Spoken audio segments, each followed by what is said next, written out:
So we're perfect. So we're going to be doing the brachas, like we keep moving through those birchas hashachar.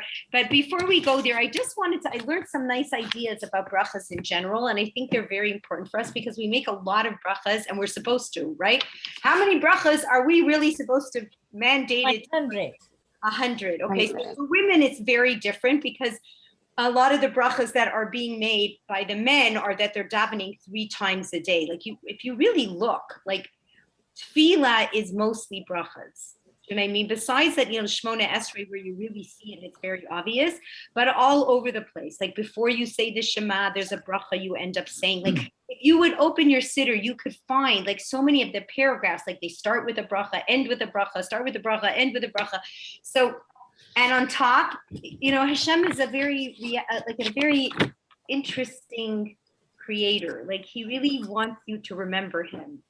And so therefore you have to go to the bathroom a lot.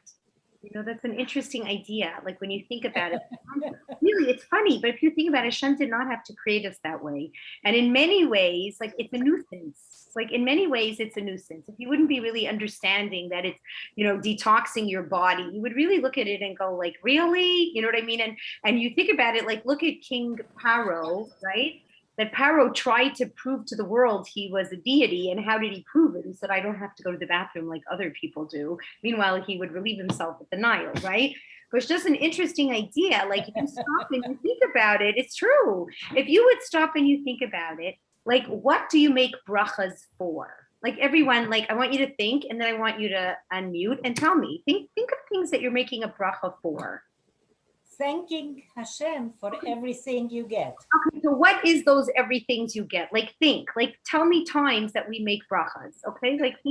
Okay, so before you eat. So you be able to open your eyes. Okay, when you're even opening your eyes, the sense of sight. Okay, so you're making brachas for taste and sight. What else? And hearing. When you hear thunder, you make a bracha, okay? Like if you stop and you think about it, it's very overwhelming. What else? Besides, things that the sight, the things that you see the ocean, you see Niagara Falls, you see a Talmud Chacham, you see a queen, you are supposed to make brachas, all right? It's really something when you think about it. What else? Like you even make brachas when going to the bathroom. Okay, going to the bathroom. What else? What do you do before Shabbos starts as a woman?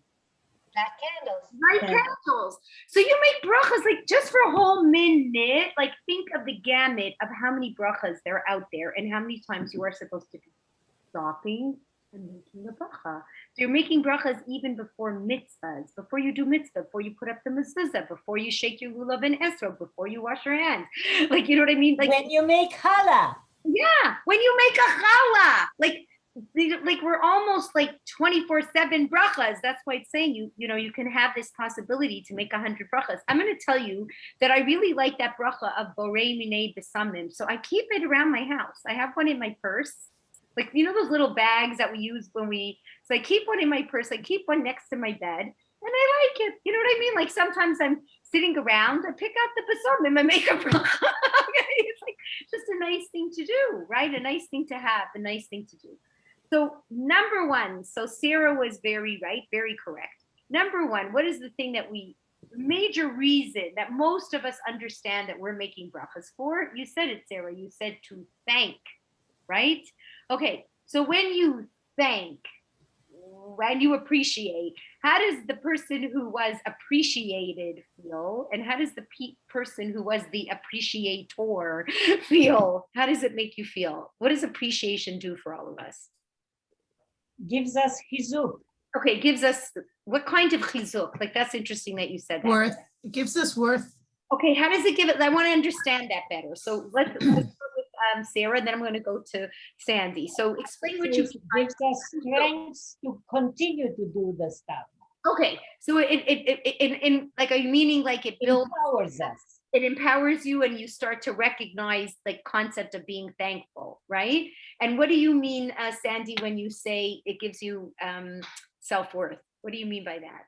You're doing something that is doing good. So you know that someone appreciates what that's very beautiful. Okay, that's very beautiful. And It's an interesting look. Okay, so you're saying it gives you self-worth. You feel you make other people validated. You feel validated. Like the world is looking at, we're not taking things for granted. We're not taking people for granted. Okay, beautiful. The Jew himself, what's his name? Well, how do you say, like when you call Yehudi, which means hoda'ah. But there is even a lot more, like lots and lots of layers in making a bracha. And when you look at all the different layers, then you will understand why Chazal enforced this, why Chazal made it that we made so many brachas a day. There's like many reasons for it. So one is what we're touching on, which is this whole appreciation and validation and chizuk and all these beautiful things. And also when you're making a bracha on the things that you see in this world and the smells and like you're really supposed to be making brachas before you smell a flower. Like, you know what I mean? There's so many brachas, a lot of them like they kind of fell to the wayside or we don't know them. Like we don't, you know, like, you know, how many of us get to see a genius? Okay, like when you see a genius, really, I bet you when you go to see Rav Chaim Kanievsky and these people, you are witnessing geniuses. You know what I mean? You really are. Like there's brachas that you have to make when you see these people. Okay. But what does it make us appreciate? When you're making all these brachas, when you're in, like, I love the fact that you can go to the ocean and make a bracha, that you can, you know, see Niagara Falls and you make a bracha. What does it make me appreciate when I make it over all of this beautiful nature? Like, what is You're part of something, okay, so I feel like I'm part of this big this world, this universe. Okay, so There is a creator. Okay, bang on. Okay, so here's what we have to appreciate when we see these things. It's big, okay? So there is this creator. It's too awesome. It's too great. It's beyond man's capability, all right? All the symmetry and all the beauty and all the wonder and all the greatness. And then, thank you, Hashem, that you made it for me. Okay, so that's big. So there's a concept the Mishnah tells you that we should walk around like sometimes like we don't feel great about ourselves and we think like, you know, who am I? What am I? And like there's 7 billion. I'm just like one of 7 billion. So Hashem says, no, you're supposed to think Bishvili bara ha'olam. What does that mean? Bishvili bara ha'olam. Who could translate that? World was The world created. was created for me. Yes, the world was created for me. Okay, great. Now explain what that means. That I am important to Hashem and he makes everything possible so that I should have a good life. Beautiful, beautiful. That the whole world was created for you. If there would be nobody on the planet but you, Hashem would still make this entire planet function just for you. Okay, so you know what Sandy said was beautiful, like this concept of validation. That's a huge validation. That's huge, right? And that's why the Torah tells you Hashem went out of his way, you know, when he creates all of his creations, so to speak, like 20,000 elephants came out, but only one man, one woman, like to really show them how important they really were. Okay, that the whole world was worth creating just for this one man. All right, so that's another thing you should feel about when you make brachas. And when you're making a bracha, it's very interesting. Even if you make the simplest bracha, like my husband was telling me this, and it kind of blows your mind. So let's say you're going to take a drink of water, right? You make this bracha, shakol niyeh bidvaro, okay? So everything was created with your words, which is true, right? Like when you look at Bereshit, Hashem says, Vayehi or, and let there be light, and then there is light. And in all honesty, I think our words are the greatest creators. They are the absolute greatest creators, right? If I, you know, say something nice, Sandy, if I say something nice to you, like, oh, Sandy, I love your earrings, which are true. Okay, they're very cute and they're pretty and they're nice. And I go, I love your earrings, right? So then I've created what between me and Sandy? A connection. A connection. What kind of a connection? Positive. Okay, excellent. I'm good at that. I'm really learning to read the lips. Okay, a positive connection. Now, chas v'shalom, if I said to Sandy, you know, Sandy, you really make me nauseous. You know, I really don't appreciate you, or something like that. You know, then I created something also. What did I create? An evil spirit.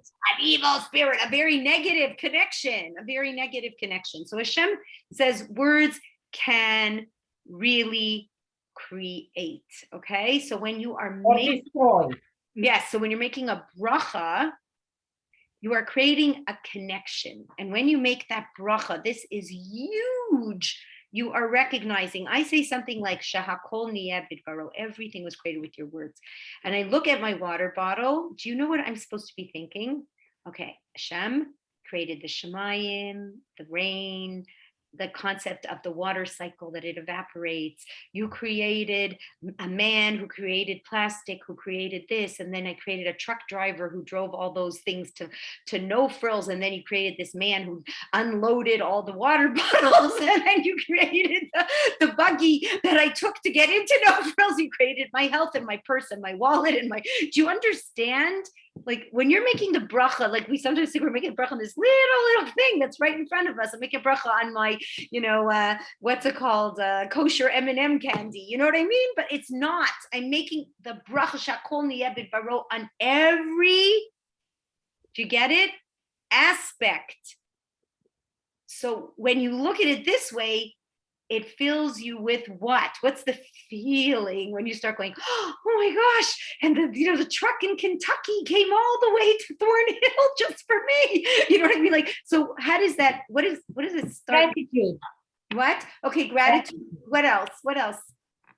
Sort of like awe, but not fear. Oh, beautiful. Okay, awe, Yiras Hashem. You're like, oh, right? So this like look how many things just went through this whole entire universe. And if you would really think about it, like, the guy who drove the truck, Hashem created his mother who gave birth to him, and like it could go on forever. I know it sounds so funny, but this is what it means when you're making this bracha and you're saying like Hashem Elokeinu. Do you know what I mean? So brachas, which seem like kind of like, a couple words, blah, blah, blah, blah, blah. Thanks for the fruit, grows on a tree. That's great. You know what I mean? It's so much more vast. And Chazal said that the Jewish people were going to go into exile, and that God would be he'd be hidden. And it would be very hard for us to stay focused in our belief and our understanding of who Hashem is. So they said, you need 100 brachas a day. So brachas are not only to say thank you, brachas are your key to Amunah, okay? They're a declaration. It's really like, it's very different than what we're used to knowing. It's declaration of Amunah. And I'm gonna go through the different words for each bracha. It's gonna give you what you're declaring, but you're honestly making a declaration when you make a bracha. So it's heavy. Like when we say Shema, what did we say we were declaring? Kel Melech Ne'eman. What are we saying? What does this all mean? When I'm saying Shema, remember there's 2 kavanas, 2 intentions that you have to have. Unmute and tell me what they are. Okay, it is important. Like this is the kind of stuff, I don't care if we have to repeat it 3,000 times. You know what I mean? We're missing all the opportunity of what we're doing if we don't know it. So it's okay if we say, like, no one should feel bad. It's fine. We're all like, our memories. There was a reason Mrs. Hochman gave us a bracha for memory. Okay. That we're thanking Hashem, sort of like we're thanking Hashem. What are we doing when we say Shema? 2 kavanas before you say Shema. Anybody remember them? Okay, fine, no problem. 1. There is a God. 1. It is a mitzvah from the Torah to say Shema. That's number 1. I am fulfilling a mitzvah deraisa, written from the Torah itself, to say the Shema. And what is my greatest kavana? I am accepting upon myself what? You remember? There is one God? The laws. Yes, yoke of heaven, okay? Oh, Malchut Shamayim. So please, like, really try to remember it. I'm not kidding, okay? So before we say the Shema, the Kavana is, I am doing a mitzvah. I'm ready to accept this mitzvah of reading the Shema, okay? Reading the Shema in and of itself is a mitzvah twice a day. So even if you didn't do it in tefillah, it's a mitzvah to say it twice a day. 1 time during the day, 1 time at night. Even if you don't daven Mariv, even if you don't do anything, okay? All right? It's a mitzvah in and of itself. Like it's hard to understand that because we're so used to it just in context of the prayer. So like, okay, I didn't daven marid, and ladies, how often we don't even always have a chance to daven shachris, you know? Okay, minimum requirement for that mitzvah, minimum would be if you said Shema Yisrael Hashem Elokeinu Hashem Echad Baruch Shem Kevod Machuso Leolam Voed. That would be considered your minimum. You said that once in the morning and once in the evening, you would be yotzei that mitzvah. But generally speaking, before you're about to say the Shema, you make this declaration. I'm about to do the mitzvah of saying the Shema, and I declare that I am taking upon myself the yoke of heaven. What does yoke of heaven mean? Just for a second, tell me what yoke of heaven means. All the responsibilities and obligations. Yes, in other words, I'm taking on Hashem's will. Okay, my will be God's will. I am here to serve Hashem.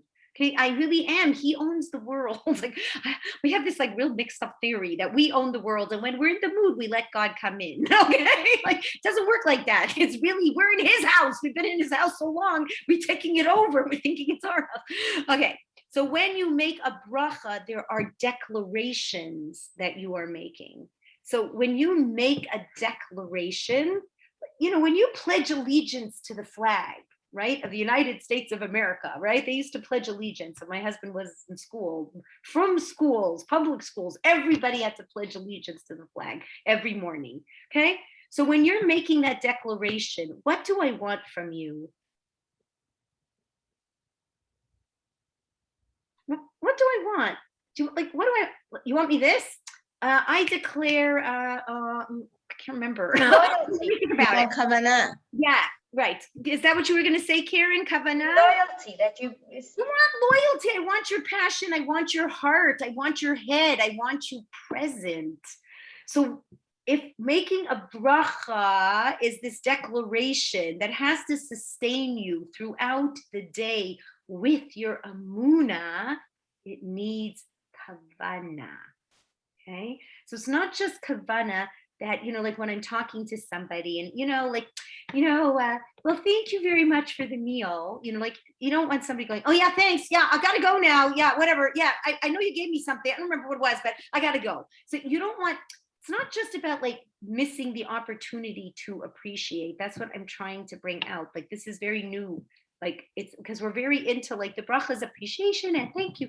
No, it's a declaration of amuna.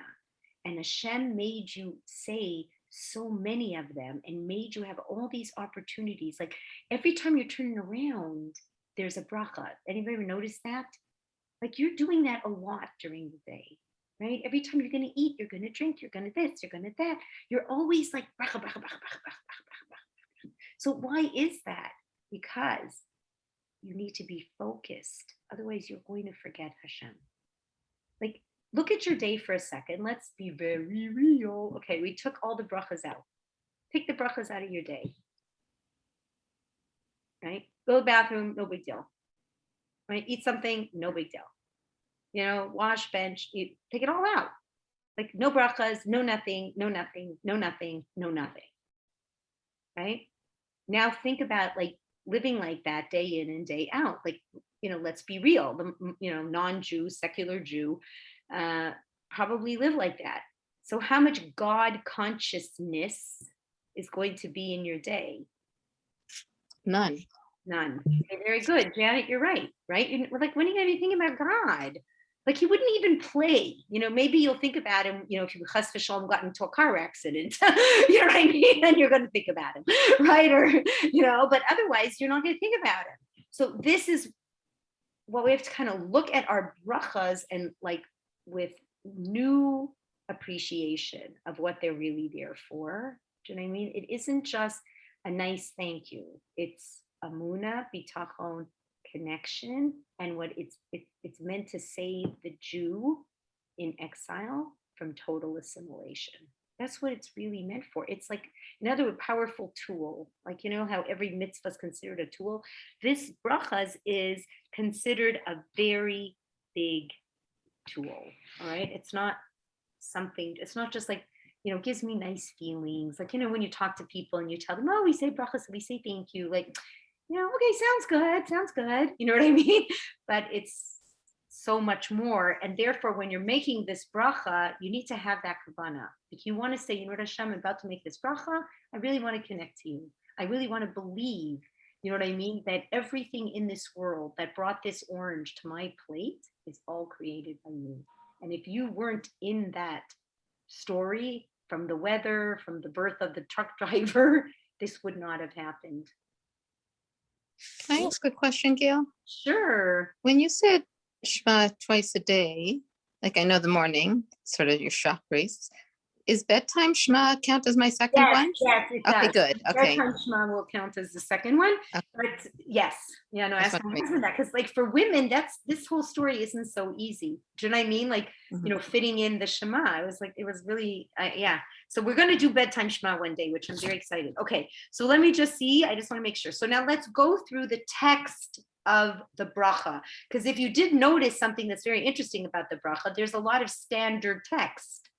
Right? Like there's a lot of Baruch Atah Hashem Elokeinu Melech HaOlam, right? And then there's Baruch Atah Hashem Elokeinu Melech HaOlam Asher Ketishanu B'Misosa V'Tzivanu, right? So usually before we're about to do a mitzvah, it's that second one, but it goes for tons of mitzvahs, like tons of mitzvahs are in that one, right? And then before you're eating, right? And then we get more specific.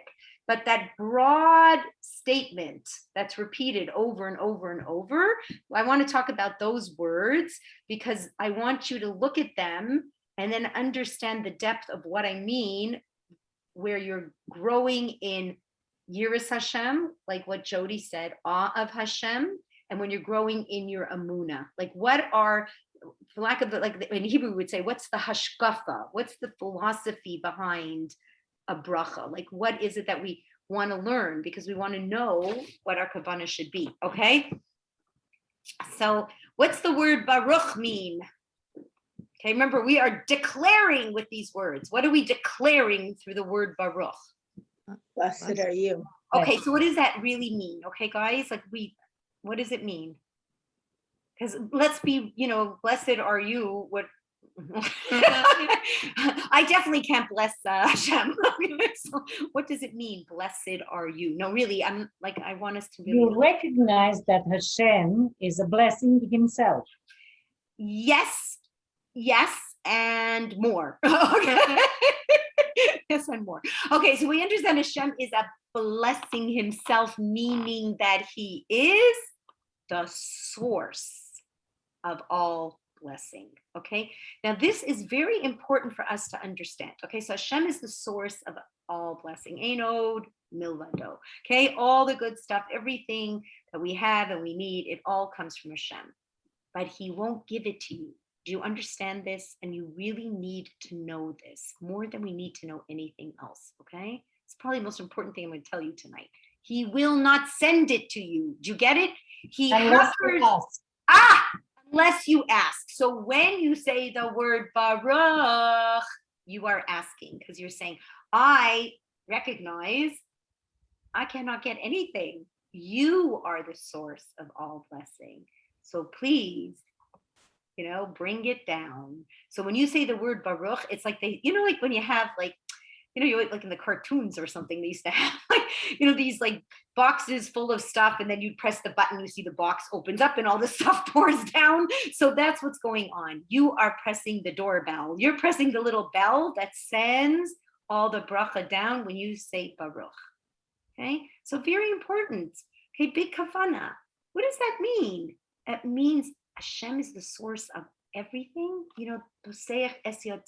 Open up your hands, right? You open your hands, you give everybody what they need. You give every ant and bug. And like sometimes when I look at little bugs, it doesn't bother me so much because I think of that pasuk, and I think, if Hashem is busy feeding that little funny silverfish sliding around in my bathroom, I don't know if anybody else has one. Okay. Yeah, we all do. Okay, right? Or the ant or the this. Okay, Sandy, you live. What can I tell you, Sandy? The rest of us do. Okay, so these I little do bugs. have spiders. Yeah, okay, Little spiders, ones. or yeah, little ones, okay? So like sometimes like you go, ugh, ugh, ugh, but then I really think to myself, if Hashem bothers to feed these guys, all right, they must have a purpose. Like every little thing is a creation of Hashem, like Baruch, like he is the source of the food chain for every one of those things. Do you know what I mean? Like it's beyond. None of us are going out going, anybody feed their spider lately? Like, like totally Hashem is feeding every little thing. Like it's, right? So you are the entire source. So even if I go out, right, and you gave me a mitzvah of hishtadlus, you gave me a mitzvah to go to work. It's not that Hashem didn't, he did. But I know really the truth is, this is the joke. It's just that, I live in this world, so I'm supposed to do this mitzvah of hishtadlus. I'm not supposed to, lean on miracles, and this is what you asked me to do. But I know Baruch, it's really you, okay, Hashem? So yeah, I can do this, work over here, but the blessing is all coming from you, and I really recognize that. Okay, so that's a big thing to declare. Do you understand? Like I'm making this as a declaration. I'm not just saying, I'm really like, Baruch, okay? You are that source, okay? So it's interesting. So now it's the next word. After, when you make a bracha, Baruch. Ata. Okay, beautiful. And what does ata mean? You. You. Okay, so when I'm talking to someone and I say like, could you please help me? Would you do this? Would you this? Would you that? Okay, so what does that mean? Okay, so number one, there's an etiquette of speaking. Like if my son, like if my Moishi is in yeshiva and he is talking to his Rebbe, he will never say the word You. you. Do you know that? He will say, does the Rebbe, could the Rebbe, not could you help me? It's could the Rebbe help me? Okay, I told you that like my Morty is trying to get his kids to do it with me, like to go, could Bubby help me instead of could you help me? And I'm like, yes. Okay. Like Morty, go ahead, teach them that. Okay, it's just so what's the difference? So when could you imagine we're talking to Hashem and we call him you? That's big, okay? So Rabbi Gamliel Rabinowitz, so he is like Rabbi Wallerstein's Rav, okay? He's a big mikubal. So he says when he has to make a bracha and call Hashem you, it's like so scary for him. It's hard. He finds it really hard because even though you means what? A very intimate, personal connection. It's intimate, it's personal, right? Like when you're really used to someone, you really love someone, they're with you all the time, right? Then saying you is, it's like normal because you just love them and they're with you. Also, so we have to appreciate that. So that means that Hashem is very personally connected to us. That's what I mean. That little orange. Okay, there could be hundreds of people who went to Sobeys that day and bought a dozen oranges, right? So hundreds of people had these different people, doing all these things and inventing plastic and whatever else to get that orange. But it's still from me, from you. Do you see what I mean? Right? You pick that special orange. So it's very, very, very deep. Okay, this connection, very personal, very intimate, and very deep. Baruch Ata, you Hashem, you who personally did this for me. And also when I'm talking to you, that means you're in the room with me. Like, woo, that's another thing that Rabbi Rabinowitz was saying, like it's, he has, like they were saying, he has posters all over his house. Shavisi Hashem Lenegdi Samid, everywhere. He put it up on his dining room and on his refrigerator, everywhere you go. What does Shavisi Hashem Lenegdi Samid mean? Does anybody know? Shavisi Hashem Lenegdi Samid, I keep Hashem next to me always. So when you're saying Baruch Atah, it's like you're talking to Hashem, like very personally, and you're saying, you know what, Hashem, you are here with me right now. You are the one, right, who helped me have a body that functions. Like, like anyone who had kidney disease or any problems like that, believe me, when you make these brachas to them, it's from a different planet, right? We take it for granted, like, Baruch Hashem, we're all healthy, pretty much, right? Baruch Hashem. So we don't really think too much about this. But if Chalila v'chas, you suffer from any kind of illness, right, related to this issue, this isn't funny. Okay, so now, ata. What's ata? Very close, emotional, personal.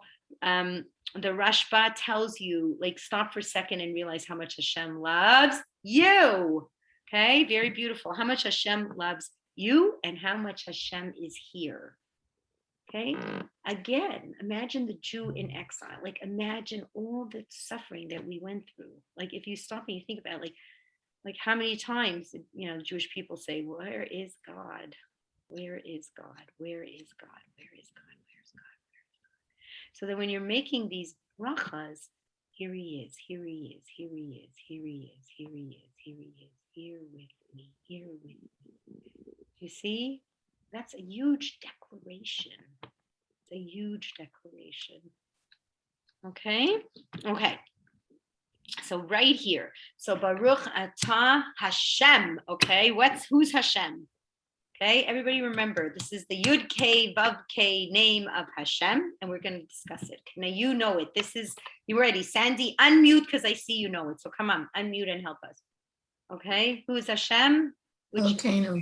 Okay, but who is Hashem? The name Yud K Vav K of Hashem. It's mercy. Mercy. Remember when the Merciful. God of mercy. Okay, so merciful God. What does this mean? That no matter what is going on, right? When we say Shema Yisrael, Hashem Elokeinu, Hashem Echad, no matter what God is doing, even if it's judgment, judgment is always handed out with mercy. Okay, the world, Olam Chesed Yibane, the world was created with mercy, with chesed. That's what we have to understand, okay? Because God didn't need to create us. He created us to give us pleasure, right? Okay, so what else does it mean? Okay, very, very important that you know all the meanings of this. What else does it mean? The Yud K? Yes, Yes. yes. Do you want to hear the next one? No. Okay, what else does this mean? Okay, Yud Kei Vav Kei. It's really Yud Hey Vav Hey. So what does it mean? The God of Past, present, and future. Yes. Okay, past, present, and future. When you're making a bracha, what do you have in mind when you say this? Baruch Atah Hashem. Okay, so everything you did for me was mercy. You are the God of the past, the present, the future. I love this line. Okay, I memorize it. You are the God who gave me in the past this yummy orange, who gives it to me presently, and who I feel bitachon in will give it to me in the future. Do you see? Like, that's really beautiful, because that's like the whole gamut. That's the gamut of all of our worry. That's the gamut of all of our mishigas, right? We're always where the past haunts us. The future the present is too fast. The future we don't know. So here the bracha is telling you, just like Hashem gave you in the past, just like he gave you right now, just like he took care of you in those circumstances, he will take care of you in the future. Now, when you see the word Hashem, Yud Kei Vav Kei, how do you pronounce it? Baruch Atah Adonai, Yes. Okay. What does Adonai mean? my master. Yes. Okay. So what does that mean? What does that mean, my master? What does that mean? The The man one that I have to work for, everything. the one that I have to work. Okay. The one that you have to serve. What were you going to say, Sandy? That was Jody, Sandy? The master provides everything. Yes. The The master. home, the My food. master, Adonai. He's not just like when you say Adonai, and then in the morning we sing Adon Olam. Okay, all right. Okay, so what do we mean when we say Adon Olam? Because really you're going to say Baruch Atah Hashem and Baruch Atah Adonai. We're only saying Hashem's real name so that we can learn, right? Melech Olam. So you're going to see he's moving from your master to the master of the whole world. Okay, so master of the whole world, this is what, is getting lost. Okay, when Hashem hides so much, right? Like you see this real hidden reality, right? And man can create, but he only can create from something. God is the only one who creates from nothing. Okay, any discovery that there is in the world is that something was here already and we discovered it. But it is very, very hard. Like I find this very hard. Like, now people are flying to space just for fun. This is like unbelievable, right? This guy Branson, right, took him 17 years. He built a rocket ship, cost you $250,000 for a trip to outer space. I don't know how long it is. What was it? 20 minutes? Janet, do you know anything? Not even 20 minutes, right? How many minutes is it? I know you. I don't remember, but it was a little bit. It was a little bit, like $250,000. I think it was something like 6. 6 minutes for Some 5. guy- Yeah, for 5 minutes, I think they let you like float around in the spaceship, like a real astronaut. And then you just get to see this view, you know what I mean? Like the view that, of Earth. Okay. All right. So you see these kind of things happening. You start thinking like, Adon Olam, we're the master of our destiny. Till you see the state of the world today. Okay. Then you realize, bad joke, we are not the master. 11 minutes. Right? We are so far from the master of our destiny. Like Nebuch, like I'm hearing whatever, we're not the masters of our destiny, but you could see how you could be fooled. So when you're making your bracha, Baruch Atah Hashem Adonai, it's a big reminder. Okay? You are my master. You are my master. You are my master. You are my master. You are my master. Okay, great. So what does that do to my day? How does the fact that if I make a declaration like Hashem, you are my master, how is that going to make a difference on my day?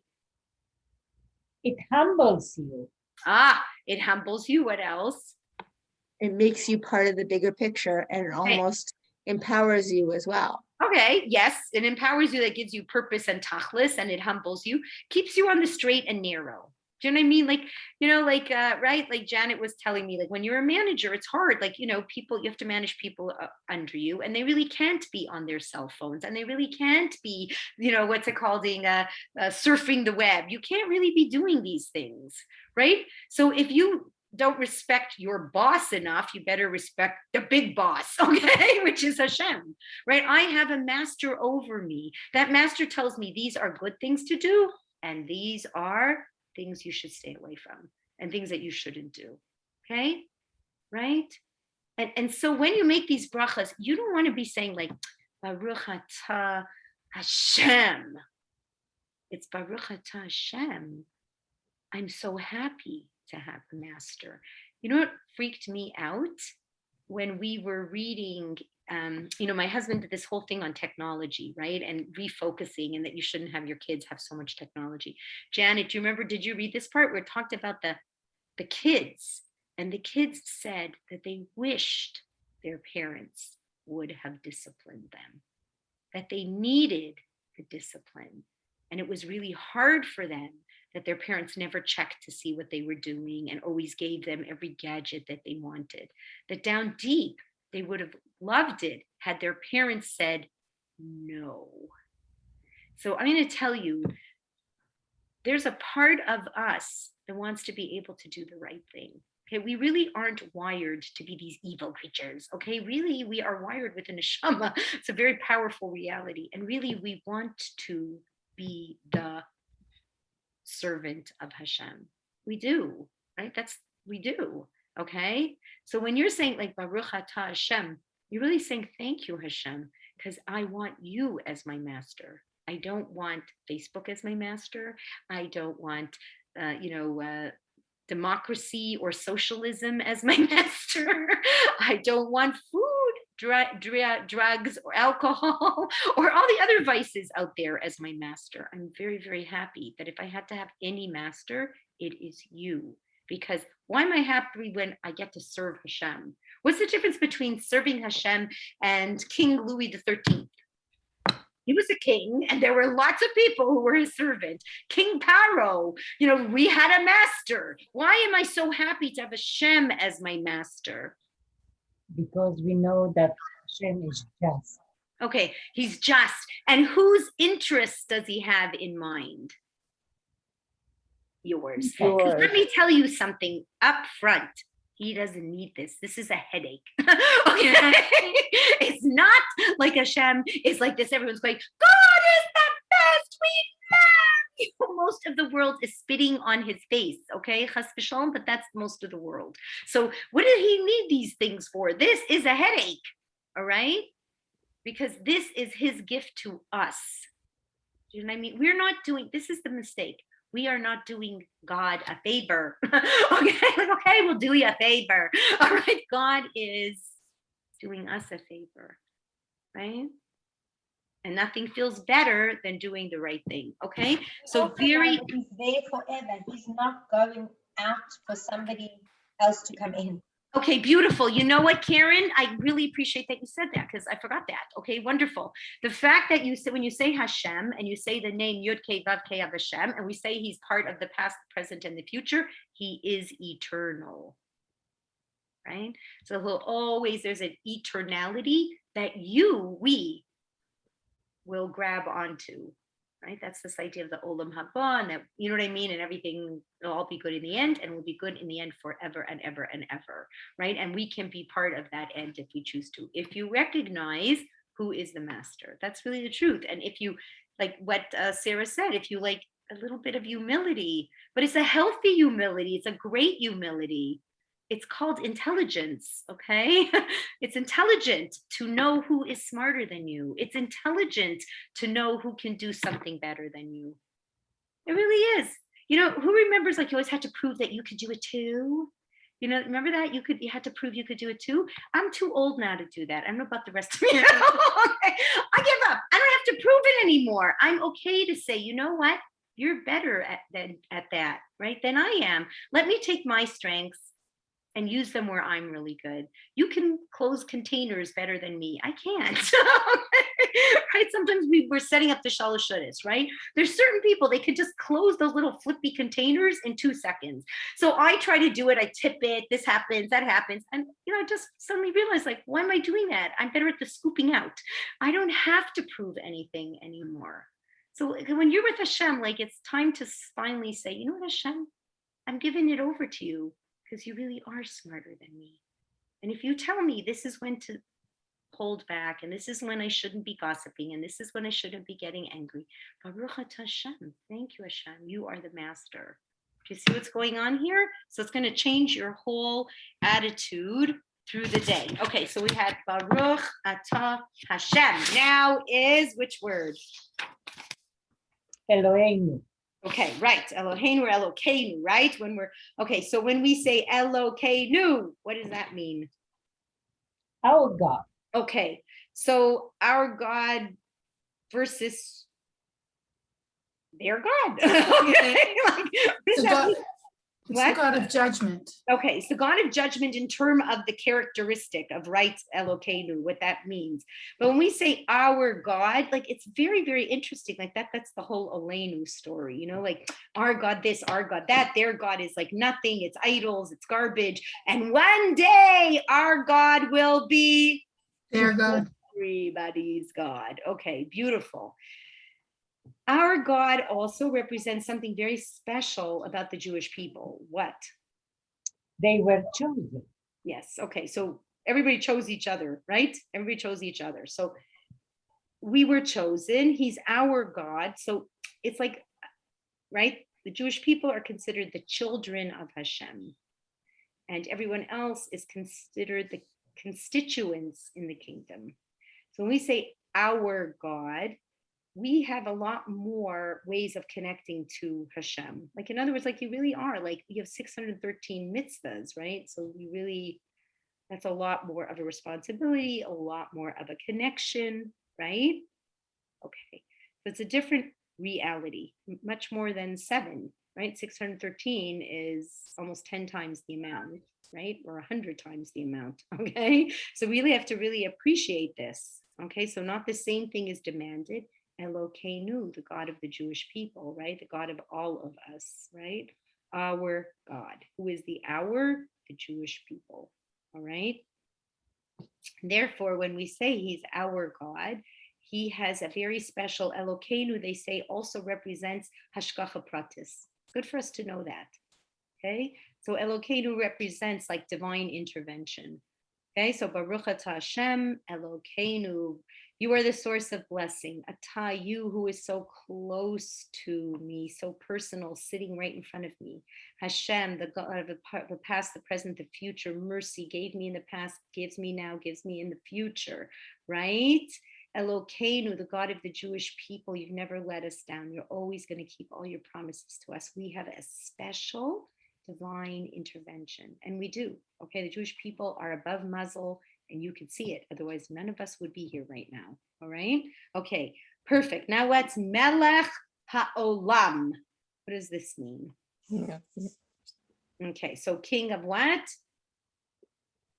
World. Okay, King so of this is both good for us. worlds. You know what? Right. Okay, all worlds. Good for you. That was very good, Jody. Of all worlds, Olam Haba, Olam Hazeh, king over everything. So I want to tell you, this is like comforting for us. You're going to make your bracha on your little peach, and you're going to say Melech HaOlam. So I don't care how crazy the world is and inflation. There's a lot of stuff going on right now that's really, but HaOlam means king of the world, king of history. Okay. So Leiv Malachim Biyad Hashem. The hearts of kings are in the hands of Hashem, right? So we have to appreciate that, because sometimes like you're really scratching your head and going, this isn't making 1 ounce of sense. Like what, like, do you know what I mean? Like defund police and all this kind of stuff that like you have to be cuckoo, right? Like totally cuckoo. So you can understand, right? Hashem is still running the world. Ha'olam, every single Jew is considered a World. yes, save a life, save a world. That's what the pasuk is. You save a life, you save a world. So when we say Melech Ha'olam, it's Hey Hayidiyah, like the world. We mean the world, and we mean your world. Okay, so very important. So there's like this big historical picture, this world that's shifting and changing and growing, and corona in Australia and corona in South Africa, and it's not doing well there, right? And people even double vaccinated, older people are not doing well. Okay, right? And then there's the world in New York, and it kind of calmed down, and then there's the world here, and we still wear masks, and it's like, right? And Hashem's got to be in charge of. He's the king of all of this, and then he's the king of my small little world. I want to go buy a pair of shoes, and Hashem is the king of my world. And I can go into DSW, Baruch Hashem, I can get a pair of shoes. Or Hashem can say, sorry, no sizes for you today. You see what I'm saying? That's what it did. Like, do you see the amuna? Do you see the bitachon? Do you see the awesomeness in what we're saying? Out of a very, very simple bracha. Okay? All right. So this is what they're saying, right? When we're looking at all of this, right? So now you can see, like, before you make a bracha, you need a lot of kavana, right? You got to take like that deep breath, and you need to be thinking about it, that Hashem is the source of everything, that he's got a very personal relationship.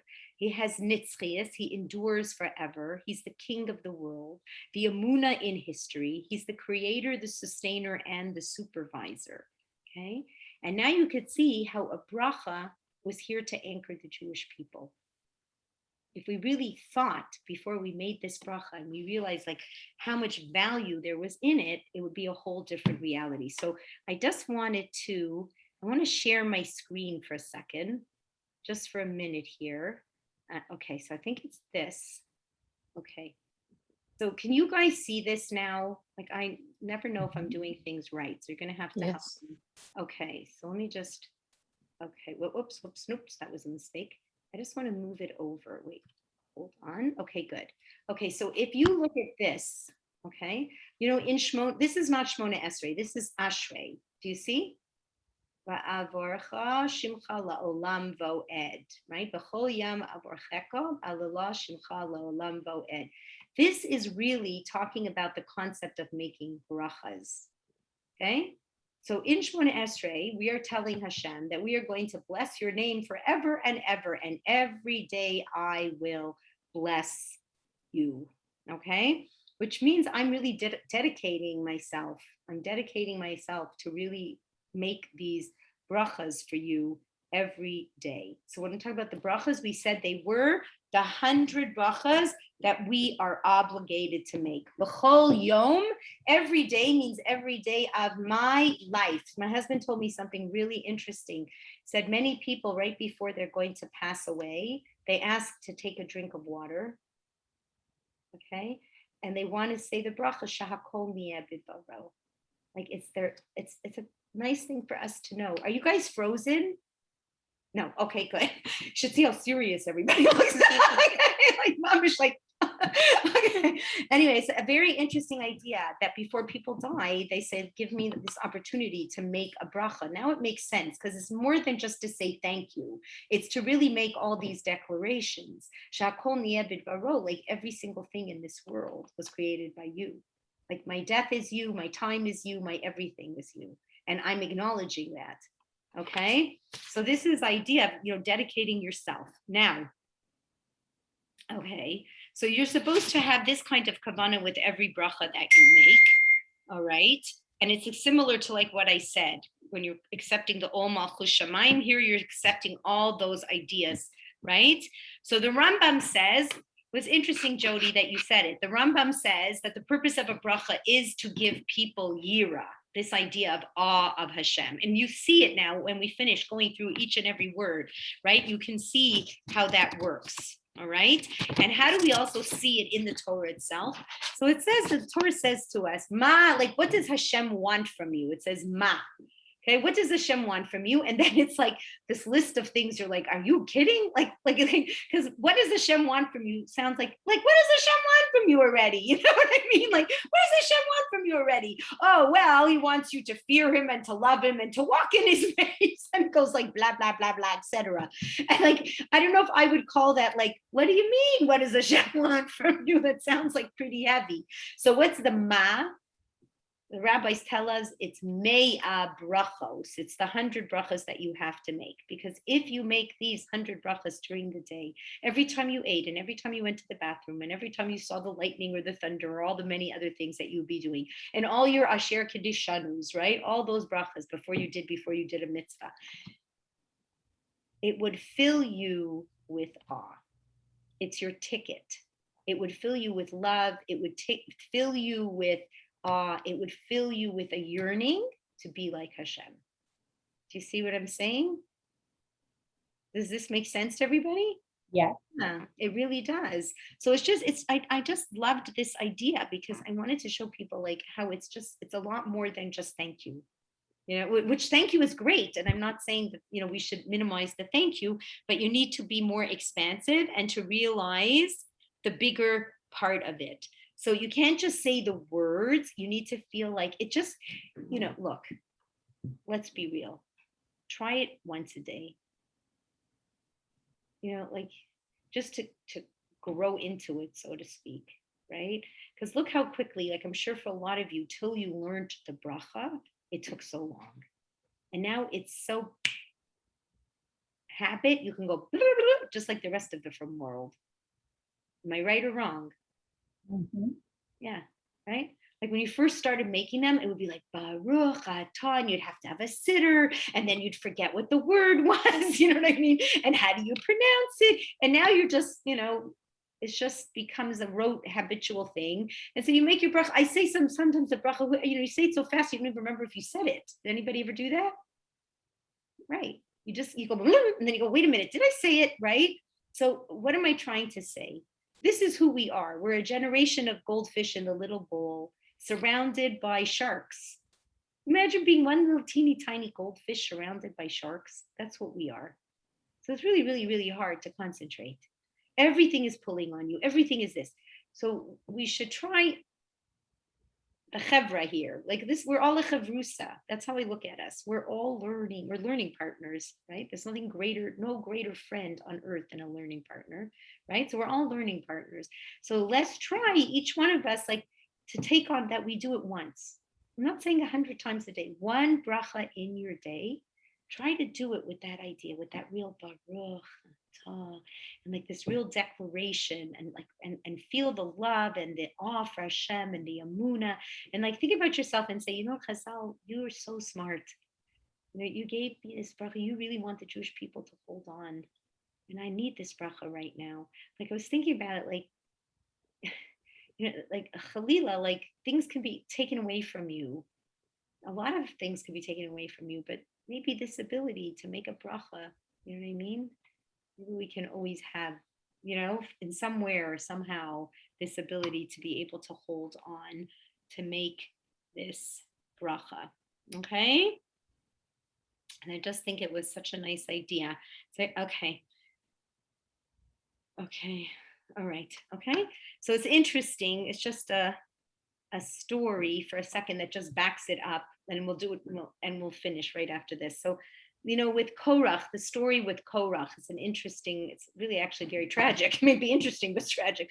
Okay, so Korach was very jealous because Moshe, and it wasn't Moshe, Hashem appointed Korach's younger cousin, okay, to be the representative of Shevet Levi, and Korach really felt very gypped, and he was really jealous.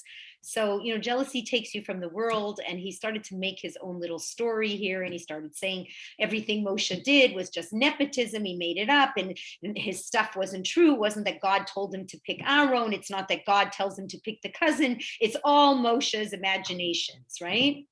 Okay, so what was very dangerous about doing this? What was so dangerous about Korach pointing specifically to Moshe and saying that Moshe was the one who made all this stuff up? What's dangerous about that? Why Moshe is more dangerous to say Moshe made things up than any other human being around? Does anybody know why? If they stop to think about it. Because Moshe Moshe had a was direct line to defective. Hashem. Yes, because Moshe what?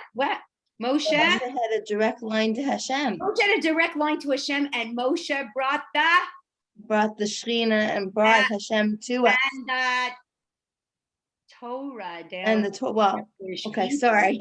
No, I get it. Absolutely. So Moshe brought the Torah down to Jewish people. The minute we can delegitimize Moshe, what goes next? The Torah. The entire Torah. Okay, the Jewish people are completely lost. It's a total mess. Okay, so then Moshe says, you know what? Everybody, we can all bring these fire pan things, but if Korach is telling the truth, then Korach shouldn't die an unusual death. But if he isn't telling the truth, then Korach should die an incredibly unusual death. God should create something that's very unusual just for him to prove that Korach was wrong. And it wasn't even, he made that up. He didn't even ask Hashem before he said that. He said it. Why did he say it? Because he had to prove to the Jewish people, right, that God is the ultimate creator and that God has a very, very special relationship with Moshe. Moshe is going to say this and this is going to happen. And they said, when you think about the earth opening and them falling in, you think of an earthquake, right? That's what you really think, right? The earth split and they fell in, but it was a very specific earthquake. It only quaked, usually if you have an earthquake, it quakes all over the place, right? There's a part that opens that really cracks when it falls in, but everything else also feels the rumble and the tumble. What happened here? It was only exactly where these people were standing. You didn't feel anything anywhere else. So this was a supernatural new creation that Hashem created. And that's the way we have to be looking at things when we're making the brachas. We just can't take it all for granted, which we tend to do. You know what I mean? I think that was Corona kind of shook people up a little because you always took for granted, I will go to the store and I will buy as many paper towels as I'm in the mood to buy. The first time you got to the store and they said, you can only take, you're like, who are you to tell me what to do? That's your initial reaction. So a bracha is to show you, you know what? There's somebody in charge, right? There is a master to the world. He's the one who creates everything. He's the one who does everything, right? And when we recognize that, right? And you see the purpose of the bracha. Do you see what I mean? It's very big, really. So I hope everybody enjoyed this. And I really hope, Mitzvah Hashem, each and every one of us, that's going to be our homework, okay? And next week, when we see each other, Mitzvah Hashem, I'm going to ask everybody, did you take time, even just once a day, or even if at the end it's only once in the whole week, right before you got on? Okay. Everybody runs to get a water bottle. Do you know what I mean? But even if you did it once, it's one step forward, but I see it as a game changer a little in the hashkafa, right? Okay, so now it is our favorite time, Tehillim time, right? Tehillim time with Sandy. Okay, so I can actually take this out. Okay, now we're back. Okay, good. Look at that. Okay. Turn off your recording or? Oh, yeah, thank you. I can do that.